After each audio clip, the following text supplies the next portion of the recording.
Bismillahirrahmanirrahim and Assalamu alaikum dear student. Welcome to Anpal Institute of Health Sciences Lahore.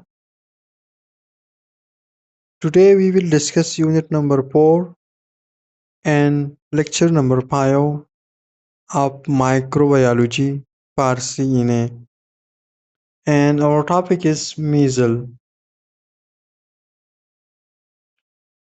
Measles, also known as rubella, is a highly contagious viral infection caused by measles virus. मीजल हमारे साथ एक viral infection है जो कि मीजल virus से कास होता है and ये हमारे साथ from person to person easily spread हो सकता है फ्रॉम कफिंग एंड स्नीजिंग क्योंकि ये हमारे साथ एयरबोर्न डिजीज है। इनिशियली जिस पेशेंट को ये वायरस लग जाए हमारे साथ जो साइन सिम्टम होते हैं उसमें फीवर होता है, बहुत ज़्यादा हाई फीवर होता है, कफ होती है पेशेंट को, runny nose and inflamed eyes, उसकी आंखों में सुर्खी सुर्खी माइल हो जाती है बहुत ज़्यादा कपिंग की वजह से, रनी नोज की वजह से, इन्फ्लामेशन की वजह से। एंड अगर आप उसकी माउथ को चेक करें टंग डिप्रेसर के ज़रिए तो inside their mouth small spot हमें नज़र आएंगी, वाइट स्पॉट जिसको हम कॉप्लेक्स स्पॉट भी कह सकते हैं। ये हमारे साथ इनिशियल साइन सिम्टम है मेजल डिजीज़ की। नेक्स्ट हमारे साथ है मोड ऑफ ट्रांसमिशन, ये किस तरह से ट्रांसमिट हो सकता है। हमने अभी भी डिस्कस किया कि ये हमारे साथ एक पर्सन से दूसरे पर्सन को इजीली ट्रांसमिट होता है। ये एक एयरबोर्न डिजीज है जो कि कपिंग स्नीजिंग के ज़रिए ये इजीली दूसरे शख्स को ट्रांसमिट हो सकता है। अगर आप एक ऐसी क्राउडेड इन्वायरमेंट में बैठे हो, स्कूल में, घरों में या कम्युनिटीज़ इन्वायरमेंट में, जहाँ पे किसी शख्स को ये मीज़ल वायरस है तो चांसेस ज़्यादा है कि दूसरे लोगों को भी ये हो जाए। हमारे साथ जो इसका नॉर्मल इंक्यूबेशन पीरियड है वो 7 टू 14 डेज़ होता है। इंक्यूबेशन पीरियड हमने पहले भी डिस्कस किया था कि ये हमारे साथ वो पीरियड ऑफ टाइम है जिसमें जो डिजीज़ साइन सिम्टम शो करता है। इनिशियल हमें इन्फेक्शन कास हो गया और जिस टाइम तक वो अपनी साइन सिम्टम शो करता है डिजीज़, उसको हम इंक्यूबेशन पीरियड कहते हैं। पैथोजेनेसिस, किस तरह से ये हमारी बॉडी में काम करता है जब ये वायरस एंटर हो जाए, उनका पूरा प्रोसेस किस तरह है, हमें किस तरह से इन्फेक्ट कराता है। जब हम ये वायरस इनहेल करते हैं through respiratory track from other organism तो ये क्या करता है, हमारे लंग्स को अफेक्ट कर सकता है, लिम्फ नोड को एंड स्किन को अफेक्ट करता है। ये इन्फ्लामेशन काज करता है, जो लंग्स हैं उनमें उनको डैमेज करता है, कफिंग काज होती है, स्नीजिंग होती है। क्लिनिकल साइन सिम्टम हमारे साथ इसके क्या है।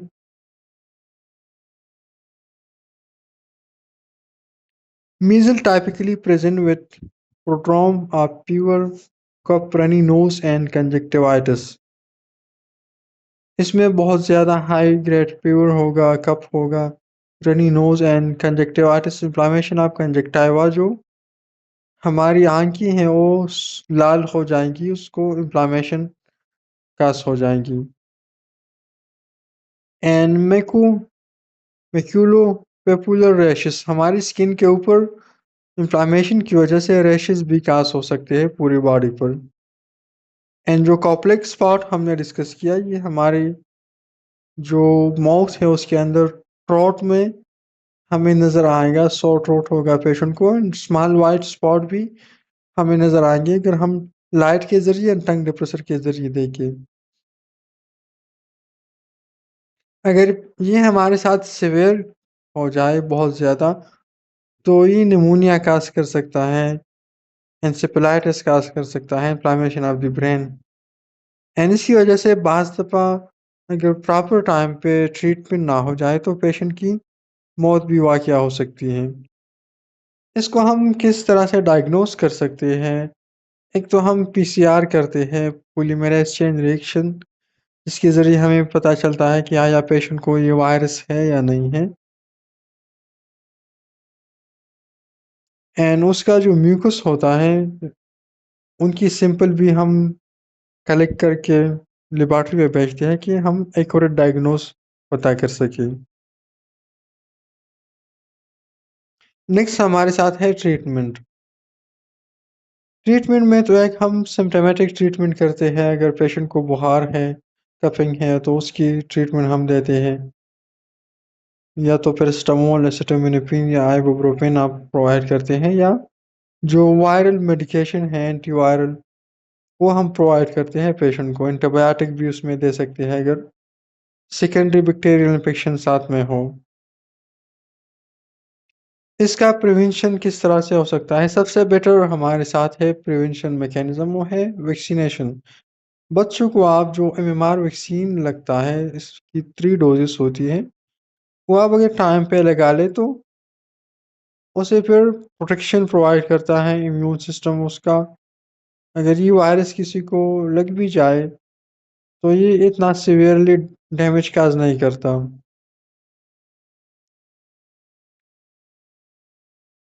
नेक्स्ट डिज़ीज़ हमारे साथ है पोलियो, जो कि हमारे कंट्री से अभी तकरीबन ख़त्म होने वाला है। पहले बहुत ज़्यादा कॉमन था, लेकिन अब वैक्सीनेशन की वजह से ये हमारे साथ बहुत ज़्यादा कम हो गया है, मोस्टली ख़त्म हो गया है।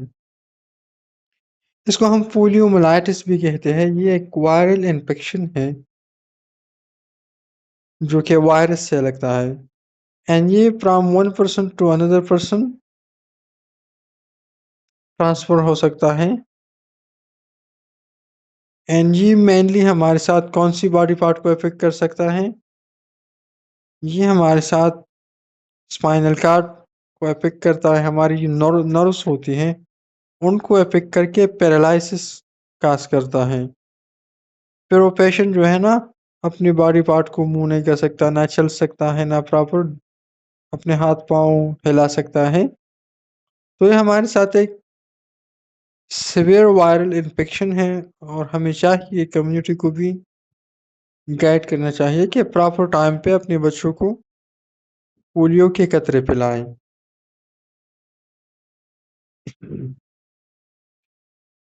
मोड ऑफ ट्रांसमिशन हमारे साथ क्या है? ये फीकल ओरल रूट के ज़रिए ट्रांसफ़र हो सकता है, कंटामिनेटेड फूड एंड वाटर से भी ट्रांसफ़र हो सकता है। It can also spread through respiratory droplet when an infected person cough sneeze. Poliovirus is highly contagious and can spread easily in area with poor sanitation and hygiene practice. अगर proper sanitation नहीं है किसी environment में, hygiene नहीं है, तो chances है ये पोलियो वायरस कास हो जाए। फीकल ओरल रूट हमारे साथ क्या है? ओरली भी कास हो सकता है, अगर आप पानी पिए हो, गंदा हो, फूड खाना खाए, उसमें कोई इन्फेक्शन कास हो जाए, या फीकल स्टूल के ज़रिए भी ट्रांसफ़र हो सकता है। अगर किसी पेशेंट को पोलियो वायरस है, वो स्टूल पास करे, वो स्टूल जो है ना पानी दूसरे पानी के साथ मिल जाए, या तो उससे भी कास हो सकता है। इंक्यूबेशन पीरियड ये हमारे साथ 7 टू 14 डेज़ है, लेकिन बाज़ दफ़ा 3 टू 35 डेज़ भी उनका इसका इंक्यूबेशन पीरियड होता है, जो साइन सिम्पटम शो करता है ये वायरस। तो 7 टू 14 डेज़ हमारे साथ एवरेज है। पैथोजेनेसिस पैथोजेनेसिस मीन ये किस तरह से हमारी बॉडी में जब एंटर हो जाए, तो किस तरह से प्रोसेसिंग करता है, इन्फेक्शन काज़ करता है। तो ये मेनली जब हम हमारी बॉडी में चला जाए, तो ये इंटेस्टाइन में रिप्लिकेट होता है, एंड देन नर्वस सिस्टम को मेनली अफेक्ट करता है, स्पाइनल कॉर्ड एंड ब्रेन को। और क्या काज़ करता है? पैरालिसिस।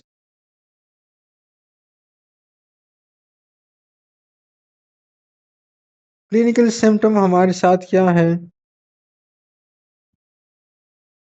तो सबसे पहले फ्लू लाइक सिम्पटम इनिशियल हमें दिखते हैं, लेकिन जब सीवियर पैरालिटिक डिजीज़ भी क्या कर सकता है, मसल वीकनेस आ जाती है इसमें, पैरालिसिस हो जाता है एंड पेशेंट फिर मोबिलाइज़ नहीं कर सकता, मोबिलिटी नहीं कर सकता, परमानेंट डिसेबिलिटी या उसकी डेथ भी कास हो सकती है।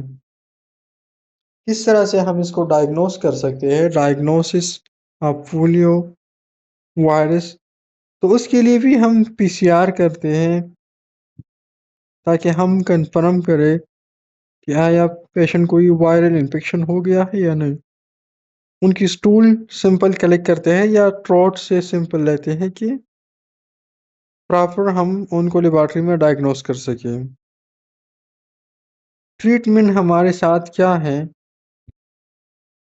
अगर किसी को पोलियो हो जाए तो उसकी प्रॉपर एंटीवायरल ट्रीटमेंट अभी हमारे साथ मौजूद नहीं है। हम सिर्फ सपोर्टिव ट्रीटमेंट प्रोवाइड करते हैं। पेशेंट की जो साइन सिम्टम हैं उनको कम करने के लिए ट्रीटमेंट प्रोवाइड करते हैं।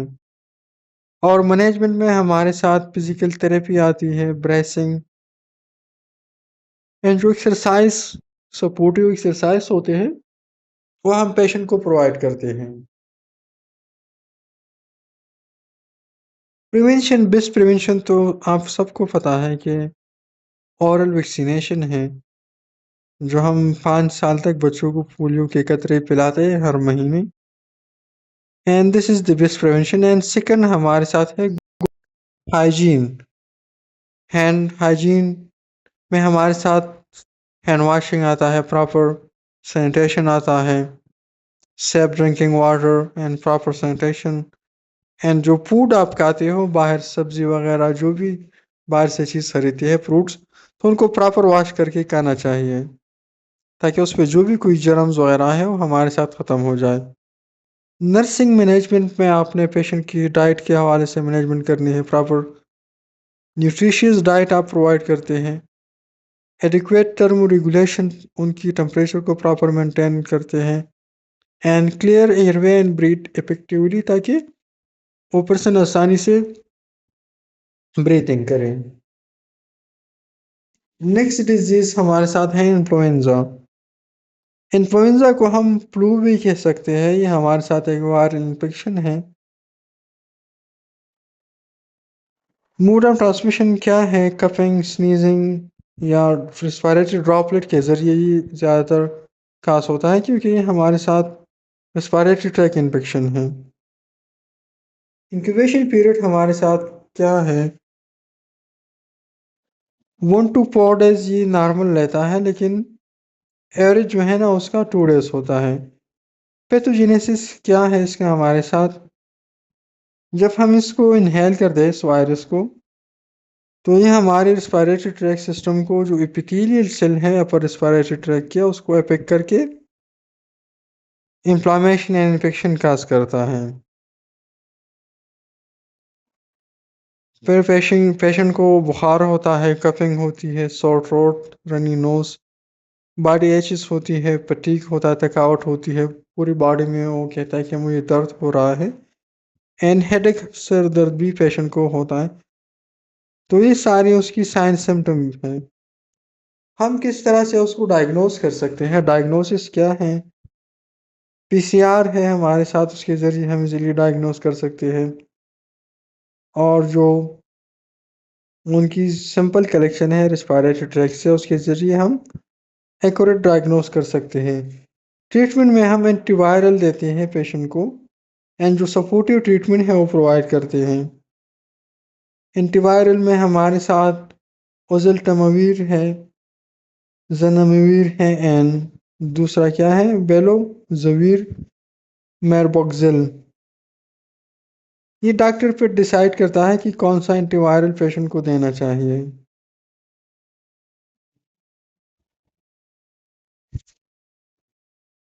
किस तरह से हम प्रिवेंट कर सकते हैं इफेक्टिव वे, हमारे साथ वैक्सीनेशन है। हमारे साथ सीजनल इन्फ्लुएंजा वैक्सीन भी आती है, जो कि जिस सीज़न में आप नवंबर सितंबर में ये वैक्सीन लगाते हैं तो फिर सर्दियों में ये इन्फेक्शन आपको काज नहीं होता, जो कफिंग, स्नीजिंग, रनी नोज वगैरह होता है। ये सारी चीज़ें फिर आप तकरीबन 1 साल के लिए प्रोटेक्शन प्रोवाइड करता है। नर्सिंग मैनेजमेंट क्या है, रेस्पिरेटरी सिस्टम को आपने प्रॉपर ताकि पेशेंट ब्रीथिंग करे। जिस फिजियोथेरेपी हम प्रोवाइड करता है ताकि प्रॉपर उनका जो स्पुटम है बाहर निकले, पेशेंट को सांस लेने में आसानी हो। And encourage patient to change position, उनकी पोजीशन को प्रॉपर एवरी 2 आवर चेंज करते हैं ताकि पेशेंट को बेड सोर ना हो। And provide and encourage fluid intake, ताकि पेशेंट को डिहाइड्रेशन से बचाया जा सके। नेक्स्ट डिजीज हमारे साथ क्या है? एस्केराइसिस। ये हमारे साथ एक पैरासाइटिक इन्फेक्शन है जो कि निमाटोड जो राउंड वर्म होता है हमारे साथ एस्केरिस लैम्ब्रिकॉइड से कास होता है। एंड ये हमारे साथ फूड या जो कंटेमिनेटेड वाटर होता है उससे कास हो सकता है। ठीक है, किस तरह से ये ट्रांसमिट हो सकता है? मोड ऑफ ट्रांसमिशन इसका क्या है? Ascariasis is primarily transmitted through ingestion of Ascariasis eggs from contaminated food, water or soil। ये हमारे साथ बाज़ दफ़ा जो कंटेमिनेटेड फूड होता है उस पर इस वायरस की जो पैरासाइट है उसकी एक्स अगर उस पर मौजूद है तो वो खाना अगर आप खा ले तो आपको ये इन्फेक्शन कास हो सकता है। अगर पुअर सैनिटेशन है, इनएडिक्वेट है, जीन प्रैक्टिस है तो लाइक आप क्लीन वाटर सप्लाई, तो चांसेस ज़्यादा है कि ये इन्फेक्शन ट्रांसफ़र हो जाए। ये ज़्यादातर बच्चों को हो सकता है क्योंकि वो उनको इतना पता नहीं होता या उनका जो हाइजीन प्रैक्टिस है वो प्रॉपर माँ बाप फॉलो नहीं करते, तो बच्चों में ये अमूमन ज़्यादा होता है। इंक्यूबेशन पीरियड हमारे साथ क्या है? यूजुअली हमारे साथ 4 to 16 डेज उसका एवरेज इंक्यूबेशन है, 10 डेज। तो नॉर्मली 1 से 2 मंथ तक भी ये टाइम ले सकता है साइन सिम्टम शो करने में।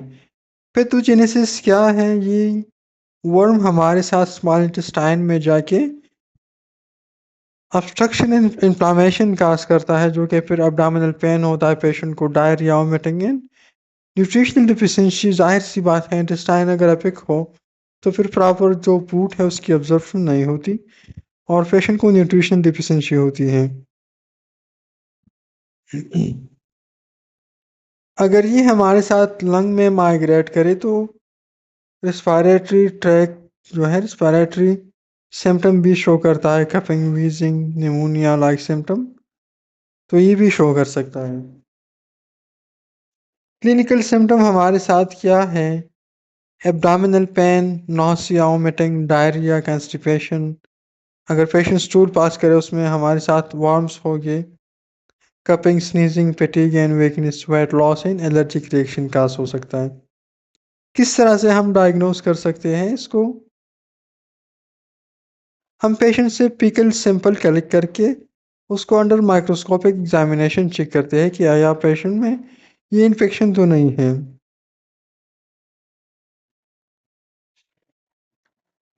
बाज़ दफ़ा हम एक्सरे भी यूज़ करते हैं, अल्ट्रासाउंड यूज़ करते हैं या एंडोस्कोपी करते हैं कि आया कोई वर्म्स वगैरह इन्फेक्शन इन्फ्लामेशन तो इंटेस्टाइन में नहीं है।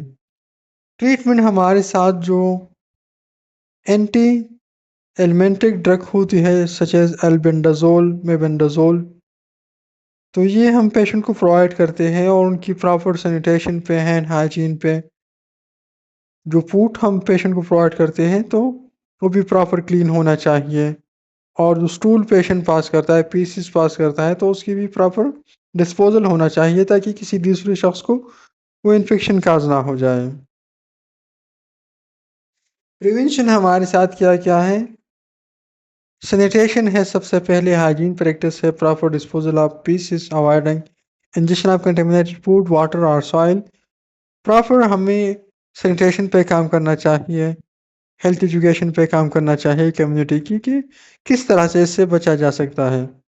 नर्सिंग मैनेजमेंट में आप पेशेंट की फ्लूइड एंड इलेक्ट्रोलाइट बैलेंस को चेक करेंगे कि आया इन्फेक्शन की वजह से, इंटेस्टाइन इन्फ्लामेशन की वजह से प्रॉपर डाइजेशन हो रही है, इलेक्ट्रोलाइट इम्बैलेंस तो नहीं है। इनटेक आउटपुट को आप मेजर करते हैं इसमें। क्योंकि डायरिया भी हो सकता है। Observe sign of dehydration, give oral rehydration solution to assist in adequate hydration and observe accurate intravenous fluid administration। अगर orally वो सपोर्ट नहीं कर सकता तो फिर हम intravenously fluid देते हैं। Reduce pain and discomfort, improve nutrition and maintain normothermia। तो आज के लिए इतना काफ़ी है मेरे ख्याल से। इंशाल्लाह नेक्स्ट क्लास में फिर मुलाकात होगी, तब तक के लिए अल्लाह हाफ़िज़।